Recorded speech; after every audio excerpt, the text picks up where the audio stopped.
ce matin? Ah. Ah, mais ça avait l'air à entendre quelque chose. J'ai lu une histoire cette semaine, mais je l'avais déjà entendue, mais je l'ai relue cette semaine, puis qui m'a touché un peu, et qui va aller en lien avec le message de ce matin. Il y a quelques années, au Pakistan, ceux qui connaissaient un peu la géographie, c'est dans le coin de l'Amérique du Sud. C'est pas vrai.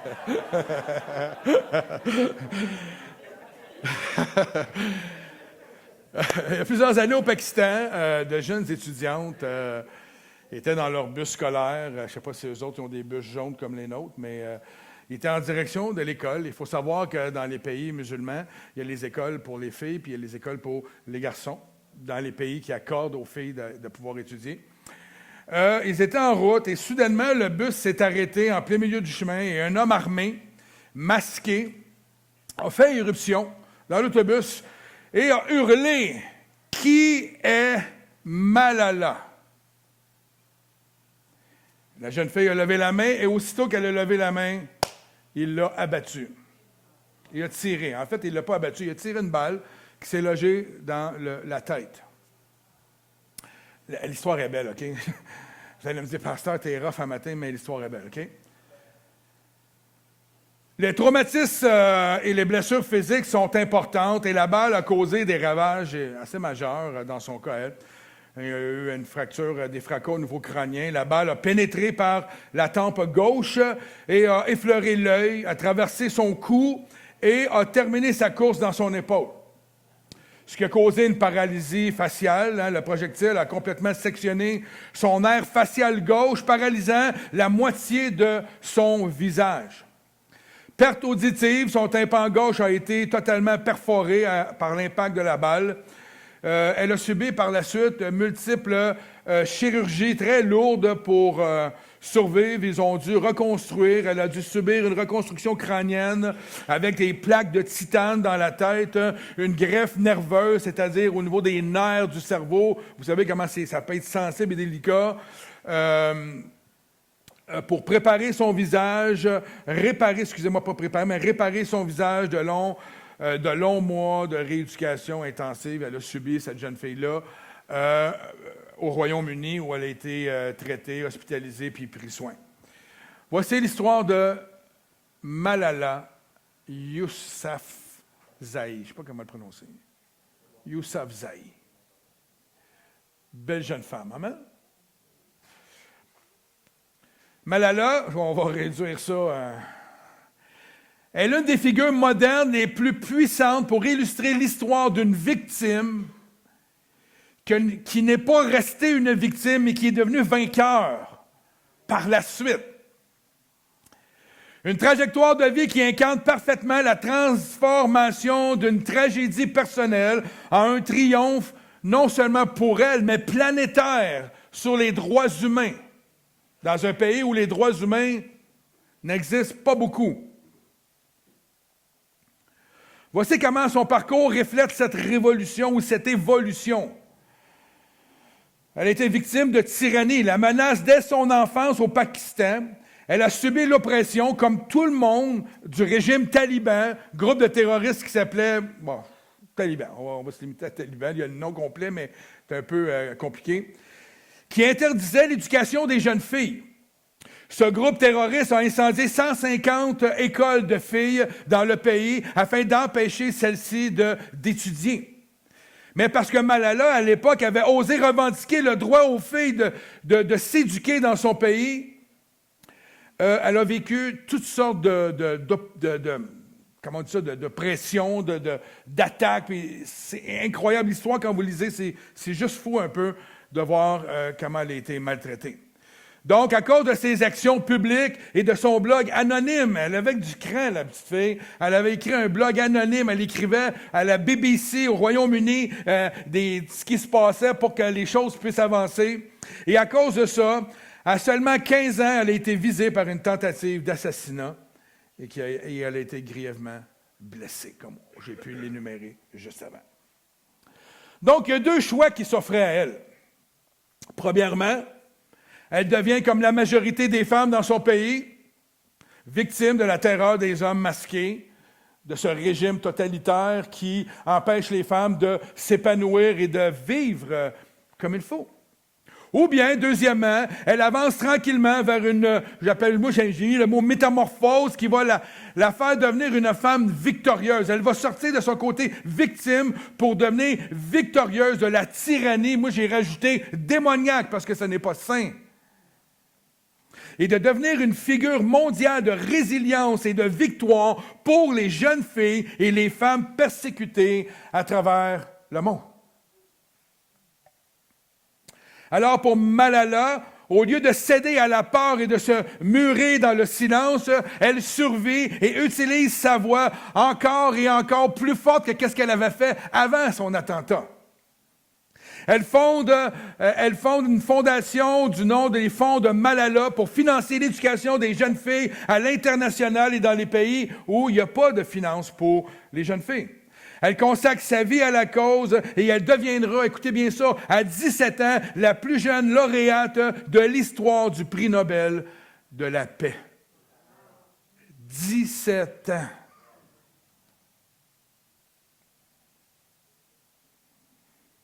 De victime, elle a choisi d'être vainqueur. Et j'ai ajouté une petite note, et cela sans Jésus, parce qu'elle est musulmane. Ça m'impressionnait de voir que la résilience humaine pouvait conduire à faire une action aussi grandiose que cette jeune fille-là a pu faire à l'âge de 15 ans. Pensez-y. À 15 ans, je faisais quoi? Moi, je ne vous le conterai pas. Ça serait...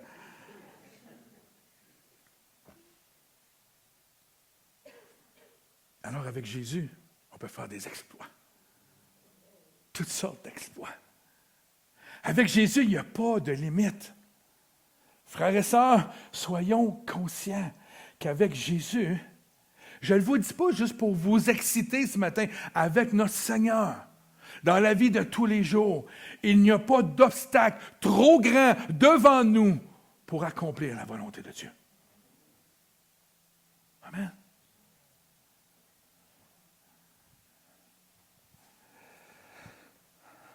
Tournez avec moi dans le livre de 1 Pierre, au chapitre 2, du verset 4 à 10. Et on va voir un peu le genre d'identité que le Seigneur nous accorde à nous, enfants de Dieu. Approchez-vous de Christ, la pierre vivante. Amen. Il est la pierre vivante. Rejeté par les hommes, mais choisi. Et encore là, j'aime ça. Il était rejeté et il est choisi de Dieu. Rejeté des hommes, choisi de Dieu. Tu peux être rejeté des hommes, mais choisi de Dieu. C'est ce que je suis. C'est ce que nous sommes tous ici. Amen. Précieuse devant Dieu. Et vous-même, en tant que pierre vivante, je l'ai lu souvent, ce texte-là, mais vous-même, en tant que pierre vivante, on a la même appellation que le Seigneur. Un matin, qui a dit on est les fils de Dieu? C'est pas juste un mot de dire on est les enfants de Dieu. C'est pas juste une bannière. C'est une identité. C'est ce que lui a décidé pour nous. Amen. Ça change tout quand on comprend que l'identité qu'on nous a donnée, nous a été justement donnée. Et ce n'est pas à cause de nos forces, nos capacités, mais elle nous a été donnée. Laissez-vous édifier pour former une maison spirituelle. N'est-ce pas merveilleux? Un groupe de prêtres saints, afin d'offrir des sacrifices spirituels que Dieu peut accepter par Jésus-Christ. En fait, de faire des œuvres à travers la vie qu'on a, de mener des œuvres pour le Seigneur, mais en son nom, par lui, pas par nos propres forces, mais par sa propre force à lui. Amen. En effet, il est dit dans les Écritures, je mets dans Sion une pierre angulaire choisie, précieuse. Celui qui croit en elle n'aura jamais honte. On a parlé de la honte la semaine passée. Mais c'est rajoute ici. Au verset 7, elle est donc précieuse pour vous qui croyez, Quant à ceux qui désobéissent, la pierre rejetée par ceux qui construisaient est devenue la pierre angulaire. Elle est aussi une pierre qui fait obstacle et un rocher propre à faire trébucher. Hein? Pour les gens de l'extérieur qui ne croient pas en Dieu, Jésus n'est pas une pierre de bénédiction, il est un obstacle pour eux autres. Et c'est pour cette raison-là que le monde se lève contre Jésus. Ils ne croient pas, donc ils vont s'élever. Jésus devient un obstacle à la débauche de ce monde. Moi, je le vois comme moi qui est une pierre précieuse, ou c'est moi à qui le Seigneur m'attribue d'être le sel de la terre, la lumière du monde, nous comme Église. On peut bénir ce monde-là, alors qu'il cherche la déchéance.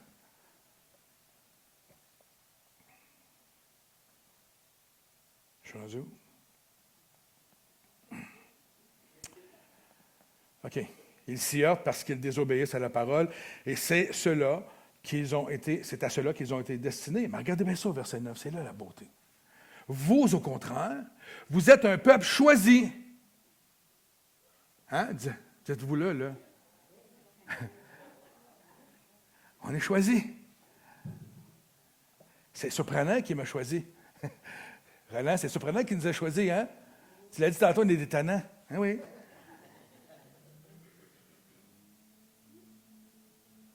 Un peuple choisi, des prêtres royaux, une nation sainte, un peuple racheté, hein, afin de proclamer les louanges de celui qui vous a appelé des ténèbres à sa merveilleuse lumière.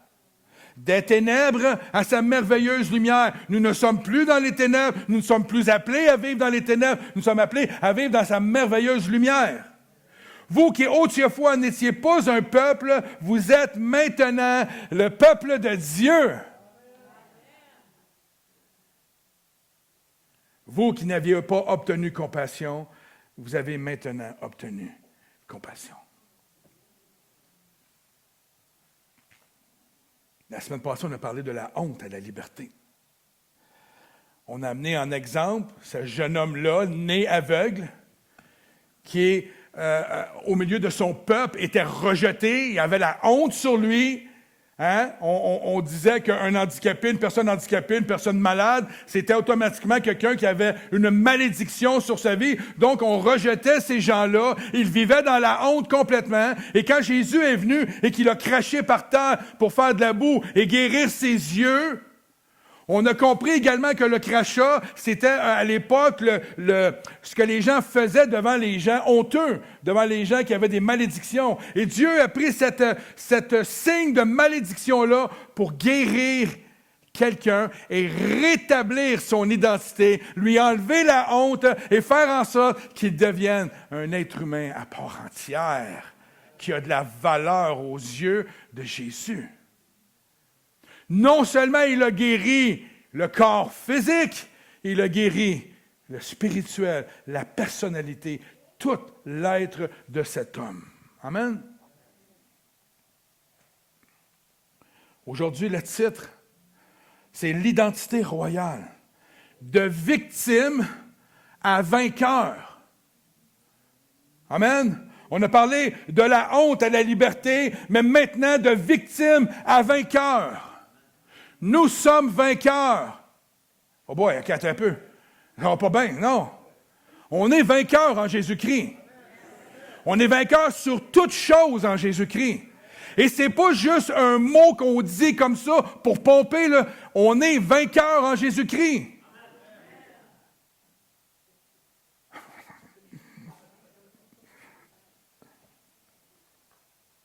Lorsque nous devenons chrétiens, on l'a lu tantôt au verset 9, vous au contraire, vous êtes une race élue, un sacerdoce royal, une nation sainte, un peuple acquis. Il nous a acquis au prix de sa vie. Nous ne sommes plus qui nous étions. Le désir du Saint-Esprit ce matin est de briser les chaînes de culpabilité et de l'insécurité pour nous conduire, nous, fidèles en Jésus-Christ, nous, les acquis de Dieu, de Jésus. Et non seulement nous conduire, mais il veut nous conduire à régner dans la vie présente par Jésus-Christ. Vous comprenez? Il y a une différence entre dire on va régner parce qu'on est hautain, puis nous autres, on a l'affaire, mais que de régner par Jésus-Christ. Et régner par Jésus-Christ, c'est régner par l'amour. C'est régner par la grâce, c'est régner par le pardon, c'est régner par la miséricorde. C'est pas régner selon notre manière à nous de penser, mais c'est régner par sa manière à lui.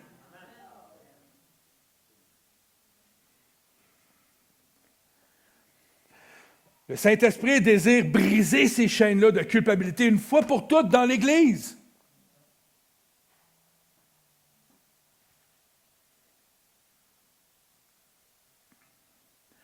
Nous ne sommes pas appelés à marcher dans la culpabilité.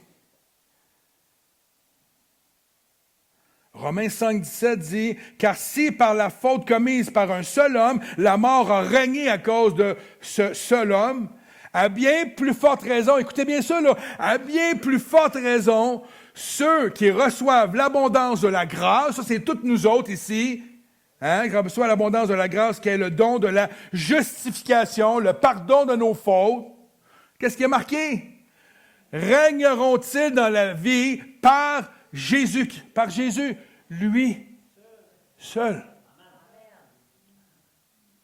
Le défaut souvent qu'on a, c'est qu'on oublie le lui seul. C'est lui en nous qui nous fait régner. C'est lui en nous qui fait qu'on n'est pas coupable. Et le problème, quand on essaie de faire les choses par nous-mêmes et que ça ne fonctionne pas, on développe de la culpabilité. On développe, ça n'a pas marché. Mais là, tu te sens mal, puis là, le diable, là, il se paye un pique-nique extraordinaire. Parce que tu es allé par tes propres forces. Hein, tu l'avais dit, ça ne marchera pas. Nous ne sommes donc pas appelés à être dominés par quoi que ce soit dans ce monde, mais à régner avec Dieu. Petite histoire que j'ai trouvée cute. Il dit, dans l'histoire, il dit, imaginez un héritier, un prince héritier d'un grand royaume, né dans le palais le plus somptueux de la terre, mais à cause d'un accident survenu dans son enfance, il oublie qui il est, devient amnésique. Il se retrouve dans la rue, vêtu de vieux vêtements, fouillant les poubelles pour trouver de la nourriture et suppliant les passants de lui donner de l'argent pour survivre. S'il reste dans la rue, c'est parce que ce n'est pas parce que le roi l'a rejeté. C'est parce qu'il ignore sa véritable identité.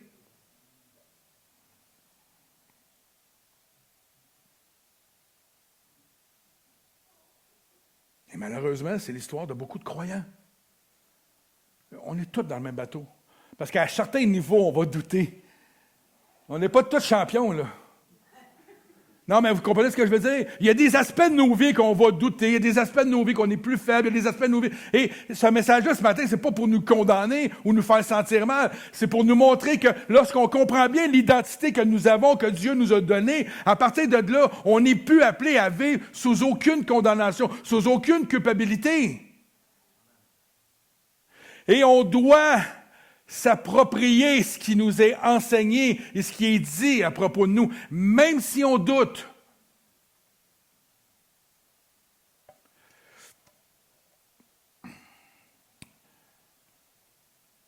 Nous ne sommes pas à être des mendiants spirituels. On dirait que des fois, j'écoute des croyants, puis pas que si je suis allé prêcher dans d'autres églises, puis c'est ça. On dirait qu'on supplie le diable de nous laisser tranquilles. Non, mais c'est vrai. Le monde met tellement l'emphase sur le diable au lieu de mettre l'emphase sur l'identité que tu as en Jésus. Il ne peut rien contre toi. Vis ta vie. Sois en feu pour Jésus. Fais ce qu'il te demande de faire et le Seigneur va s'occuper de lui. Ce n'est pas notre job de combattre le diable. Et c'est l'erreur qu'on fait, parce qu'en faisant ça, on ne focus plus sur la mission numéro 1 qu'il donne à l'Église de sauver le monde. Oui, l'Église est appelée à s'édifier mutuellement, à grandir ensemble, mais pas juste pour faire le party, pour aller là et toucher le monde. C'est la mission numéro 1 de l'Église, il n'y en a pas d'autre. Nourrir, prendre soin, mais en but tout le temps de faire connaître Jésus.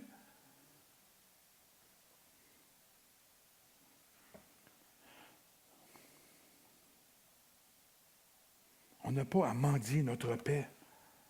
Elle est là, la paix, en Jésus-Christ. On n'a pas à pleurer sous le poids de la culpabilité quand vous vous sentez coupable de quoi que ce soit. Regardez pas le diable, qu'est-ce qu'il en pense. Regarde ce que Dieu en pense. Puis lui, il va dire, viens ici, mon fils. On va te faire un beau câlin. Tu n'as pas à te sentir coupable, mon fils ou ma fille. J'ai tout payé pour toi. La dette est payée. Par contre, il va dire, comme il a dit à la prostituée, va et pêche plus. c'est notre Seigneur. Va et pêche plus. Je disais à un frère un matin, quand quelqu'un vient me voir, on va dire, ou vient nous voir, mais en tout cas dans mon cas, moi, quelqu'un vient me voir, puis il arrive avec une condamnation, il y a un fardeau, puis là, il s'assoit, puis il me confesse un péché. Puis là, il dit, pasteur, ça n'a pas d'allure.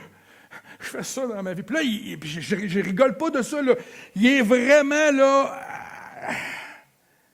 Puis là, j'ai dit, OK, c'est correct. Mais souvent, je vais dire la même fois, c'est comme pas la fin du monde. Puis là, il me regarde, comment ça? J'ai dit, comprends-moi bien, le péché, c'est grave. Mais Jésus dit qu'il ne te condamne pas. Maintenant que tu as déjà confessé ton péché devant moi, il y a déjà une partie qui est pas mal avancée. Maintenant, on va travailler ensemble. Si c'est quelque chose que tu répètes quotidiennement, puis c'est des mauvaises habitudes, on va travailler ensemble. Mais arrête de te culpabiliser, de t'empêcher d'entrer dans la présence de Dieu. J'ai parlé avec quelqu'un la semaine passée, il a de la misère à rentrer dans la présence de Dieu, il est gêné. Il se sent honteux. Come on! Il a porté pour toi cette honte-là. Toi, tu es un être faible dans une chair faible, dans un vaisseau faible. Arrête. Mets ta confiance en lui. Lève tes yeux vers Jésus. Il veut nous rendre notre couronne. Il veut nous faire passer du statut de victime à celui de vainqueur. Sinon, son sacrifice est en vain.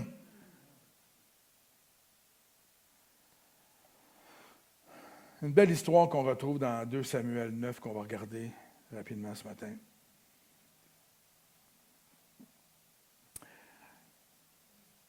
David est un gars extraordinaire. Plus que tu lis sur cette personne-là, plus tu t'aperçois que quel gars extraordinaire, qui a vécu une foule d'injustices, mais que malgré tout ça, il se présentait devant Dieu, puis il pleurait à Dieu, puis devant les hommes, il agissait autrement. C'est vraiment un homme extraordinaire. David demanda ceci. Je ne vais pas tout vous lire l'histoire, mais on va regarder ensemble une bonne partie. Reste-t-il encore quelqu'un de la famille de Saül pour que je lui fasse du bien à cause de Jonathan? Et comprenez bien une chose ici. Lorsque un roi prenait le trône à un moment donné, et surtout dans le cas de la famille de Saül, Saül était devenu un ennemi du trône à cause de comment ça a terminé. Et Jonathan et David, dans une discussion un petit peu avant, dans 1 Samuel, ils vont discuter ensemble et Jonathan va demander à David, si un jour, quand tu vas prendre le trône et tu vas régner, tu pourrais-tu me faire la promesse de prendre soin de ma famille, de mes héritiers? Puis David, avec son grand cœur, parce qu'il aimait Jonathan, vous le savez, il va dire oui, il va prendre soin de ses héritiers. Et là, on arrive à l'histoire où cette promesse-là va s'activer. Il y avait un serviteur de la famille de Saül qui était encore là, un dénommé Tisba, que l'on fit venir vers David. Le roi lui dit, « Es-tu Tisba? » Il dit, « Oui. » Il répondit, « Pour te servir. » Le roi dit, « N'y a-t-il plus personne de la famille de Saül pour que je fasse preuve envers lui de la bonté de Dieu? » C'est lui, il a été persécuté, lui. Mais il veut faire preuve de bonté de Dieu. Lui, le serviteur de Dieu. Amen. Tisba répondit au roi, Il y a encore un fils de Jonathan. Il est handicapé des 2 jambes. Souvenez-vous de ça. Il est handicapé des 2 jambes. Le roi lui demanda, « Où est-il? » Et Tisba répondit au roi, « Il est chez Makir, fils d'Amiel, à Lodebar. » Le roi David l'envoya chercher chez Makir, et le fils d'Amiel à Lodebar. Et là, c'est ça. Là, on va simplifier les noms. Cet homme-là que David a envoyé chercher s'appelle Méphibosheth. Le SH devient un CH comme Bochette. Mais alors, pour simplifier l'histoire, on va mettre ça à Méphi, OK? Pas que je veux diminuer le nom puis manquer de respect, là. Comprenez-moi bien? Hein, moi, c'est Norm. Normand, Norm. Méphi, fils de Jonathan et petit-fils de Saül. Donc, wow! Il y a toute une hiérarchie, il y a toute une descendance. Vint vers David, tomba le visage par terre, contre terre et se prosternant. David dit, Méphi. Il répondit, me voici, je suis ton serviteur. David lui dit, n'aie pas peur, car je veux te faire du bien. Il est à terre, il tremble, là. Il sait, il connaît la tradition. Il va-tu me couper la tête? Il va-tu m'éliminer? Je suis handicapé, en plus de ça, je suis dans le temple, dans le palais royal. Je suis une honte, une malédiction. Je viens d'une famille déchue. Pensez-y, là, tout ce qui peut se passer dans sa tête. N'aie pas peur quand je veux te faire du bien à cause de ton père Jonathan. Regardez ça. Je te rendrai toutes les terres de Saül. Il n'a pas dit les terres de Jonathan. Les terres de Saül, le roi déchu. Rendrai les terres de Saül, ton grand-père, et tu mangeras toujours à ma table. Comprenez bien ici, là, le poids de ces mots. Cet homme-là, handicapé, honteux, qui marche dans la honte, qui devrait être éliminé, David lui dit, je vais te rendre ton héritage. Je vais non seulement te rendre ton héritage, mais tu vas manger à ma table. Méphi se prosternant et dit, regardez bien ça, la réaction humaine qu'on a, souvent même nous. Il va dire, qui suis-je, moi, ton serviteur? Comment on s'est dit ça dans la maison du Seigneur? Ben oui, moi, n'importe qui. Je suis qui, moi, Seigneur, pour que tu m'utilises? Je suis qui, moi, Seigneur, pour que tu m'aimes? Je suis qui, moi, Seigneur, pour que tu me pardonnes? Je suis qui, moi, Seigneur, pour m'utiliser? Je suis qui? Hein? On est fort, on est bon là-dedans.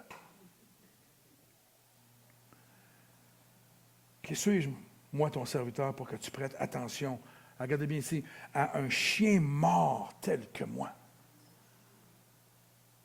Le chien était un animal impur au milieu du peuple d'Israël. Et lorsqu'il était mort, c'est encore pire, c'est le cadavre. Le cadavre d'une impureté, c'est encore plus impur. Hein? Nous autres, on gère ça différemment, les chiens, hein, quand ils sont... Le roi appela Tisba, le serviteur de Saül, et lui dit, « Je donne au fils de ton maître tout ce qui appartenait à Saül et à toute sa famille. Tu cultiveras les terres pour lui. » Évidemment, il est handicapé. « Avec tes fils et tes serviteurs, et tu feras les récoltes, afin que le fils de ton maître ait du pain de quoi manger. En outre, Méphi, le fils de ton maître, mangera constamment à ma table. » Or, Tisba avait son serviteur. Méphi mangea donc à la table de David comme s'il était l'un des fils du roi. Il avait un jeune fils du nom de Mika, et tous ceux qui habitaient chez Tisba étaient à son service. Méphi habitait à Jérusalem, car il mangeait constamment. Il a déménagé pour s'en venir à Jérusalem, parce qu'il devait manger constamment à la table du roi. Un handicapé à la table du roi. Un homme qui se pensait comme un chien mort à la table du roi. Un homme qui vient d'une hiérarchie salée à la table du roi. Tu ne voyais pas ça à l'époque. Il était estropié des 2 pieds. Hier, on le redit pour que ça soit bien entendu. La symbolique du handicap, encore une fois, mais cette fois-ci face à David, est extraordinaire. À l'époque biblique, comme j'ai déjà parlé, les personnes infirmes étaient généralement exclues de la couronne, de la cour royale, mais du palais, du temple et de la vie publique en général. Non pas seulement devant le roi, mais devant... C'était comme ça. On les isolait dans des endroits. Le geste de David envers Méphi est donc révolutionnaire et hautement symbolique. Il est en train de lui dire, peu importe qui est ton héritier, peu importe Saül, qu'est-ce qu'il a fait, je vais prendre soin de toi. Je vais restaurer ton honneur. Ça ressemble à Jésus, hein? Puis on dit souvent, dans l'Ancien Testament, il n'y avait pas de grâce. Hein? Belle histoire de grâce de Dieu ici. Extraordinaire. Comprenez qu'à l'époque, Saül était perçu comme un homme de grande stature. On dit dans les Écritures qu'il avait une tête ou 2 de plus que tout le monde. Il était beau, il était le roi d'Israël. Il avait une prestance. Et là, tu as son petit-fils qui est estropié des 2 jambes. En passant, il n'est pas né estropié. Il est tombé en bas du cheval lorsqu'ils ont fui à l'âge de 5 ans. Ils ont fui devant l'ennemi ou c'était devant David. Je ne me souviens plus si c'était devant David ou devant l'ennemi. Là. J'ai un petit blanc ici. Mais ils ont fui. Il a tombé, il s'est fracturé les 2 jambes, il est resté handicapé après. Donc, il y a quelque chose. C'est comme si le malheur s'acharnait. Le grand-père est tombé dans la déchéance et après ça, le petit-fils se brise les jambes. Il y a comme, hein, on dirait que des fois, ça s'accroche sur nous.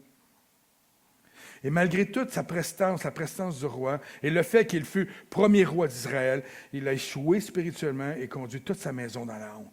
Pour Méphi, il était non seulement brisé physiquement, mais il incarnait l'humilité due à sa situation physique et aussi face à l'héritage familial. Malgré cela, le regard compatissant du roi se pose sur lui.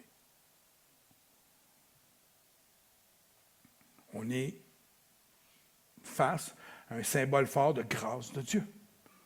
Le handicap met en lumière la pure grâce de David. Méphi ne peut rien apporter au roi. Pensez-y, là. Souvent, les rois choisissaient des gens qui leur apportaient quelque chose. Tu peux devenir un guerrier pour moi. Tu vas manger à ma table, tu vas être le plus grand des guerriers. Tu vas m'apporter des terres, tu vas m'apporter ta culture. Mais ce qu'il a fait, David était intelligent. Il a dit, je vais prendre des serviteurs, ils vont te servir, ils vont cultiver ta terre. Tu vas me rapporter quelque chose, mais par tes serviteurs. Il est wise, notre David. David l'accueille uniquement par amour et par fidélité à son alliance qu'il avait faite avec Jonathan.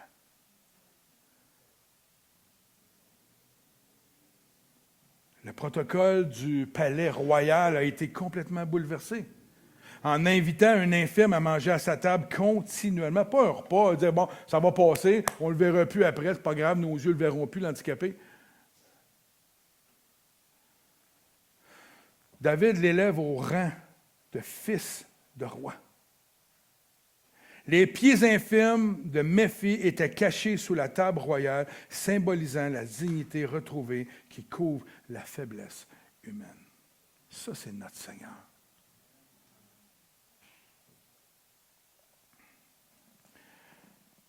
Il faut faire attention de ne pas tomber dans le syndrome de Méphi ou du chien mort, si on veut.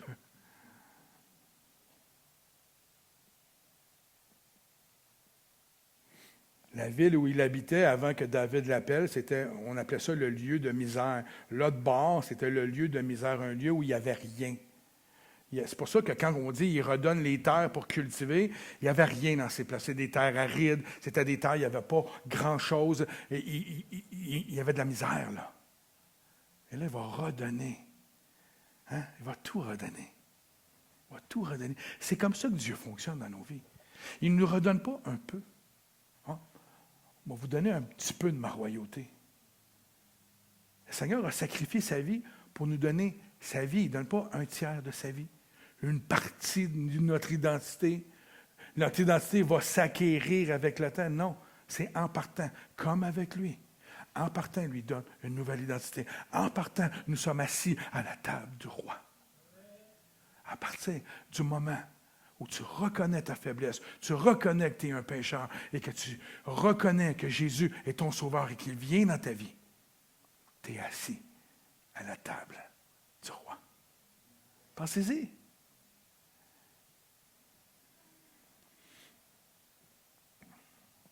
Beaucoup de chrétiens vivent sous la grâce, mais gardent une mentalité de mendiant.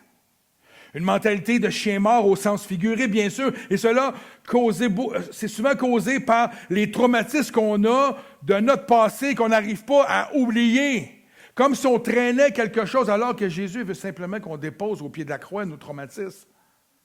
Il ne veut pas qu'on les traîne. Si tu as des choses dans ta vie que tu traînes et qu'à cause de ça, il y a de la honte sur ta vie, c'est pas ça que tu es appelé à faire. Tu es appelé à les déposer devant Jésus. C'est faux que tu le fasses à tous les jours. Jusqu'à ce qu'il ne soit plus là. Il faut que tu le fasses.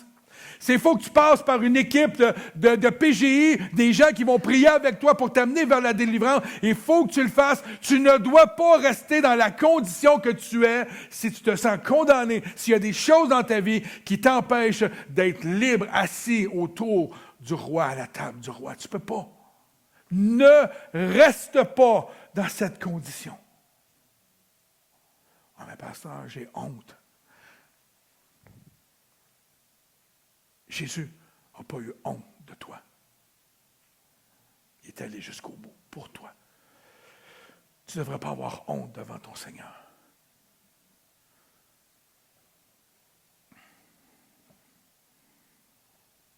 On a été adoptés de façon légale. Moi, l'adoption, ça m'a toujours touché à cause de mes enfants. Mais l'adoption, on ne réalise pas. Galates 4:10 dit, « Et parce que vous êtes ses fils, Dieu a envoyé dans votre cœur l'esprit de son Fils. » Parce que vous êtes ses fils, Dieu vous a envoyé l'esprit de son Fils, qui est l'Esprit Saint. Hein? Qui nous permet de crier quoi? Tu l'as dit ce matin? Abba, Père. Papa. Moi, j'ai personne là, dans la rue là, avec les amis de ma fille là, qui viennent à la maison, où ils ne m'appellent pas papa. Ses amis ne m'appellent pas papa. Ah, il aimerait ça des fois. Ils disent, lui, il est cool, ton papa. J'aimerais ça de l'appeler papa. Non, mais vous comprenez? Ce n'est pas tous les enfants de la ville de Joliette qui m'appellent papa. Je suis le papa de mes deux plus belles. Les deux plus belles, c'est moi qui les ai. Je suis désolé pour vous autres. Et si le Seigneur dépose en nous son esprit afin qu'on puisse l'appeler Abba Père, Papa, c'est ce qui est de plus intime entre un enfant et son père. C'est pas juste un mot de dire, ah, Dieu, c'est un père, on se fait une image d'un monsieur gentil dans le ciel. C'est pas ça, là. C'est vrai et authentique. On a ce privilège-là. Ainsi, tu n'es plus quoi? Esclave. Mais fils. Et si tu es fils, tu es aussi héritier de Dieu par Christ. Dans Éphésiens 1:5, ça nous dit, « Il nous a prédestinés dans son amour à être ses enfants d'adoption par Jésus-Christ, selon... parce que c'était une corvée puis il n'y avait pas le choix. Non, c'est un désir en lui, c'est un bon... il voulait que ça arrive. Il n'a pas envoyé le Fils dans le monde parce que c'était une corvée puis il devait le faire. C'est Dieu. Il l'a envoyé parce que c'est ce qu'il voulait qu'il se passe. Il voulait nous montrer à quel point il nous aimait, qu'il a donné ce qui était le plus cher à ses yeux, son Fils, pour nous, afin de nous amener à être quoi? Des héritiers de son royaume. Méphi venait de retrouver son ordre royal. On lui a redonné ses lettres de noblesse. On l'a réintégré dans la cour royale. C'est exactement ce que Jésus fait avec chacune de nos vies. Amen. Romains 8 dit, « Et vous n'avez point reçu un esprit de servitude pour être encore dans la crainte. » vous avez reçu un esprit d'adoption par lequel nous crions « Abba, Père ». Tu n'es plus esclave. Il y a un changement de statut dans ta vie. Tu n'es plus condamné à mort. Tu n'es plus mendiant, mais fils et fille. Et si tu es fils, tu es aussi héritier. Le roi de l'univers, frères et sœurs, a signé un contrat d'adoption, pas avec un stylo, avec le sang de son fils Jésus-Christ. La victoire ne dépend pas, frères et sœurs, de nos performances, de ce que nous, on pense être bon ou pas bon, digne ou pas digne. Ça ne dépend pas de ça, mais de notre position en Jésus-Christ.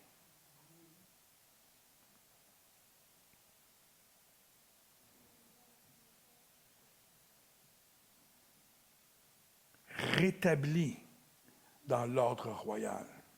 C'est ce que le Seigneur a fait avec nous. C'est quand même intéressant, non? Je vous regarde, vous êtes tous des princes et des princesses. Mais c'est vrai. Mais on prend ça comme si c'était un film de Disney. Non, non, non, non. Là.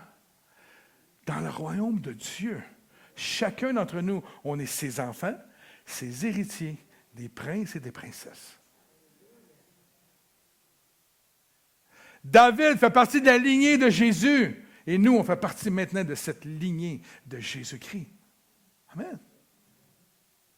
Moi, je suis énervé. Un roi ne supplie pas ses problèmes. Il décrète la parole de Dieu avec autorité. Un prince ne supplie pas ses problèmes. Il décrète la parole de son roi, de son Dieu. Il la décrète. Il prend autorité avec le décret de Dieu sur sa vie, mais le décret de Dieu sur tout ce que le Seigneur nous enseigne dans sa parole pour être victorieux. Citer la parole. Je me souviens quand Dominique elle fumait la cigarette. Ça fait longtemps, là, d'eau, hein? Là, elle fume le cigare, maintenant. Elle était jalouse de moi. Parce que Dieu m'avait délivré comme ça de la drogue, de l'alcool, puis tous les mauvais faux plis que j'avais. Puis elle essayait d'arrêter, puis elle n'était pas capable. Elle n'était pas capable. Puis le Seigneur, lui, vous savez qu'est-ce qu'il a dit? Tu as un décret dans les mains. Tu as une parole qui est victorieuse. Déclare la parole.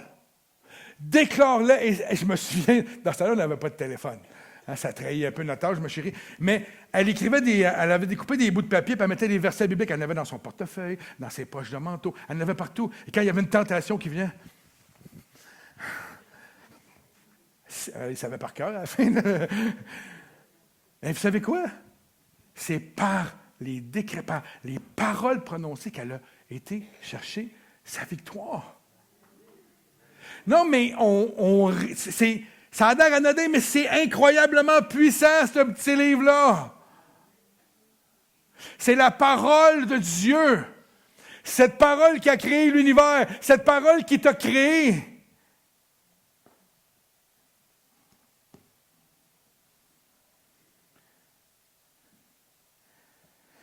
Il faut apprendre, frères et sœurs, à s'habiller de cette identité royale-là et à rejeter les pensées de rejet. C'est quelque chose qu'on doit apprendre, qu'on doit s'accaparer. Les pensées de pauvreté spirituelle et de défaite, c'est pas à ça que nous sommes appelés. On doit porter sa couronne céleste au milieu des combats terrestres. C'est facile de dire ça. Normalement, c'est des belles paroles. Waouh. On va marquer ça sur Facebook aujourd'hui. Il faut le vivre.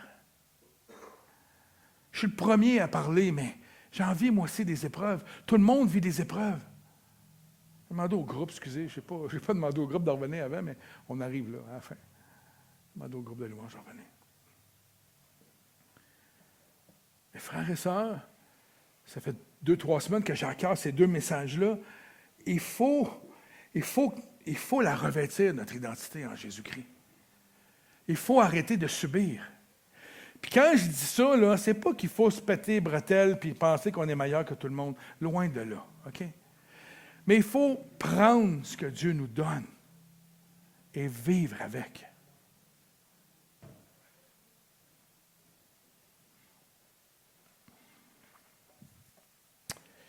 C'est l'histoire d'un œuf. Pas un œuf. Un œuf. Un œuf. Mais un œuf d'aigle qui, je ne sais pas pourquoi, l'histoire ne le dit pas, s'est retrouvé dans un enclos, dans une basse-cour, là, dans un poulailler. Il faut checker ça, Jacinthe. Des fois que... On ne sait pas pourquoi, mais... Hein? Et à un moment donné, cet œuf-là a fini par... il y a une poule qui l'a couvert, puis qui a fini par... C'est quoi? Couver, excusez-moi. Couvert, l'œuf, couver, oui, c'est vrai. Et cet œuf-là finit par éclore. Et le petit aiglon a sorti. Un petit aiglon, ça devait être... Je ne pense pas qu'ils voient la différence, eux autres, avec les yeux. L'aiglon grandit en imitant les autres poules autour de lui. Toute sa vie, il est au milieu de la poule, du poulailler. Fait que, il grandit. Fait que là, il voit les poules picosser à terre. J'ai-tu bien la poule? Fait que là, il picosse à terre pour manger les graines de nourriture qui sont là, puis il marche toujours la tête, parce que les poules regardaient aller, c'est rare qu'ils ont la tête dans les airs de même vers les nuages. Non, ils regardent le sol, parce que quoi, ils mangent tout le temps. Ils sont tout le temps en train de se nourrir, puis là, ils avancent tranquillement, puis ils picossent. Puis les poules, c'est peureux, une poule. T'sais, vous allez à côté, vous faites ça, là, et ça réagit. Donc, il grandit dans cet environnement-là, donc il commence à imiter la poule. C'est ce qu'il fait. Puis à un moment donné, alors qu'il est en train de prendre un petit peu de soleil sur le bord du poulailler, il s'aperçoit au loin, il y a un oiseau qui vole, mais avec les ailes toutes déployées. Puis c'est un aigle à tête blanche, là, tu sais, qui vole dans le ciel. Les ailes déployées, il est magnifique. Puis lui, il est dans sa basse-cour, puis il regarde en haut. Il me semble que ça me dit quelque chose. Il me semble que ça résonne en dedans de moi. Il me semble que je le regarde, je me regarde, je le regarde, je me regarde. Il me semble que j'en ressemble plus à lui qu'à la poule. Puis à un moment donné, il est dans la basse-cour, puis il n'y a pas de toit à basse-cour, c'est juste un grillage. Puis là, il est à la basse-cour, puis il y a un peu de brise qui est là. Puis là, il rouvre ses ailes. Puis à partir du moment où il ouvre ses ailes, le vent le fait soulever dans les airs. Puis là, il décide de partir. Il prend son envol. Puis il redevient un aigle royal. Il redevient ce à quoi il était appelé à être. Mais s'il n'avait jamais vu cet aigle-là, il serait probablement resté dans le poulailler comme ça, les ailes atrophiées.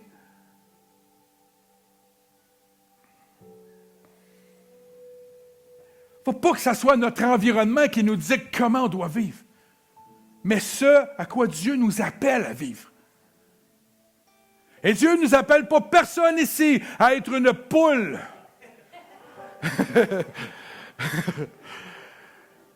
Mais à être un aigle royal. Moi, ça, vous trouvez ça drôle, une poule? C'est vrai qu'il y a des terminologies. Oui, c'est vrai que... Ésaïe 40, 31 dit ceci.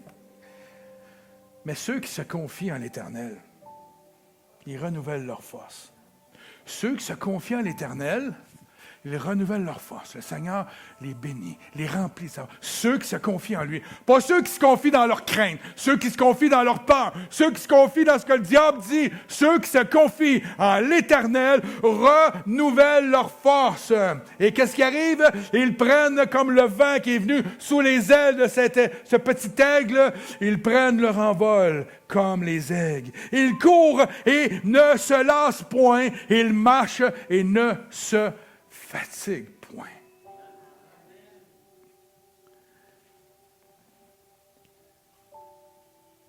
Vous savez que l'aigle, plus il veut voler haut, moins il travaille fort pour voler haut.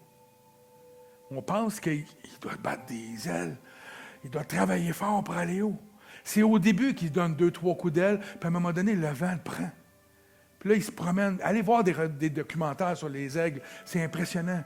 Là, il embarque dans un tourbillon de vent. Puis là, il veut monter plus haut. Là, il va chercher jusqu'à temps qu'il trouve un autre tourbillon de vent qui l'amène à un vent. Puis là, il s'élève comme ça dans le ciel de façon majestueuse. Parce qu'il est un aigle. Et l'aigle se laisse porter au gré du vent. Laissons-nous porter au gré de l'Éternel. Laissons-nous porter au gré de ce que la parole déclare sur nos vies. Laissons-nous porter par notre Seigneur Jésus-Christ. Essayez pas. Essayez pas par vos propres forces. Essayez pas. Vous pouvez vous consacrer à Dieu. Il y a la seule chose qu'on demande, Dieu veut notre volonté. Il veut nous voir nous consacrer à lui. Comme c'est dit ici, ceux qui se confient, confiez-vous en lui. Il va renouveler vos forces.